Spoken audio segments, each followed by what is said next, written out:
ହଁ କହୁଥିଲି ନା ମୋ ଆଈ ଦେଖିବାକୁ ଯେମିତି ସୁନ୍ଦରୀ ସେମିତି ଗୁଣରେ ପ୍ରବୀଣା ଥିଲା ସିଏ। ଖୁବ୍ ଭଲ ଲାଗେ ତା ବିଷୟରେ ଏବେ ମନେ ପକାଇଲେ। କେଡ଼େ ବଡ଼ ଗୁଣର ଅଧିକାରିଣୀ ସେ ଥିଲା। ଆମେ ପ୍ରକୃତ ତା'ର ମୂଲ୍ୟ ସେତେବେଳେ ବୁଝିପାରୁନଥିଲୁ। ଏବେ ସମସ୍ତଙ୍କ ସାଙ୍ଗରେ ଯେତେବେଳେ ତାକୁ ମୁଁ ତୁଳନା କରେ ଖୁବ୍ ମନଟା ଉଦାସ ଲାଗେ କି ତା'ର ଏତେ ସୁନ୍ଦର ଗୁଣ ଥିବା ନାରୀ ଚରିତ୍ର ସେ ଥିଲା। ତା'ର ଉତ୍ତରଦାୟୀ ଆମେ ହେଇକି ବି ତା'ଠୁ ସେତେ ଗୁଡ଼ିଏ ଗୁଣର କିଛି ଶିକ୍ଷା କରିପାରିନଥିଲୁ। ଯଥା ସିଏ ସହଜେ ତ ବହୁତ ସୁନ୍ଦରୀ ଥିଲା, ତା ସହ ତା'ର ସବୁଠୁ ଭଲ ଗୁଣ ଥିଲା ଯେ ଭାରି ଯେଉଁଟା ଏବେ କୁହାଯାଉଛି କ୍ରାଫ୍ଟ ଆଉ ସୂକ୍ଷ୍ମ କାମ, ଝୋଟି, ଉଲ୍ ବୁଣା, ରୋଷେଇ।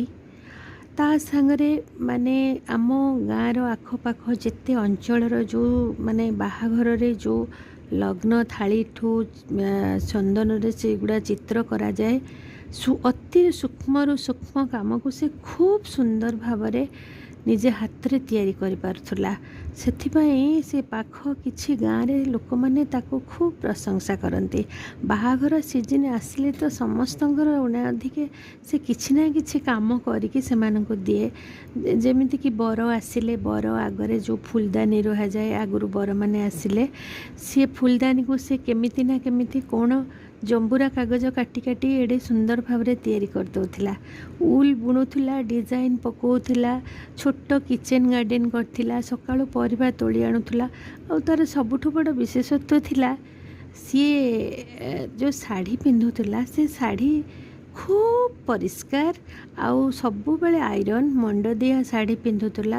ସେତେବେଳେ ଟାଙ୍ଗାଇଲ ବା ହ୍ୟାଣ୍ଡଲୁମ୍ ଶାଢ଼ୀ ସେ ସବୁବେଳେ ବ୍ୟବହାର କରେ ଏବଂ ସମ୍ବଲପୁରୀ ଶାଢ଼ୀ ସବୁ ଟ୍ରଙ୍କରେ ସାଇତିକି ରଖିଥାଏ। ଯେତେବେଳେ ସେ ତା ବାପଘର କି ଅଜାଙ୍କ ସାଙ୍ଗରେ କୁଆଡ଼େ ବୁଲିବାକୁ ଯାଏ ସେ ସେଇ ଶାଢ଼ୀ ସବୁ ପିନ୍ଧୁଥିଲା। ତାପରେ ତା'ର ଆଉ ଗୋଟିଏ ଥିଲା ଯେ ସେ ବହୁତ ଠାକୁର ବିଶ୍ୱାସୀ।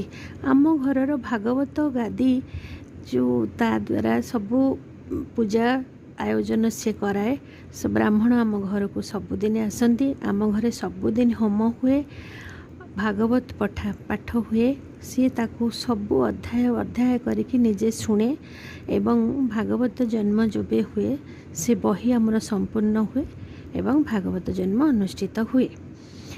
ସିଏ ଯେଉଁ ଘରର ଝିଅ ଥିଲା ସେ ଘର ଗୋଟେ ଖୁବ୍ ନାମଜାଦା ଘର। ସେ ଘରର ସେମାନେ ବହୁତ ବଡ଼ ପରିବାରର ବଡ଼ ଝିଅ ସେ ଥିଲା। ତା'ର 7 ଭାଇ ଭଉଣୀଙ୍କ ଭିତରୁ ଏମାନେ 7 ଭାଇ ଭଉଣୀ ନୁହନ୍ତି, ଏମାନେ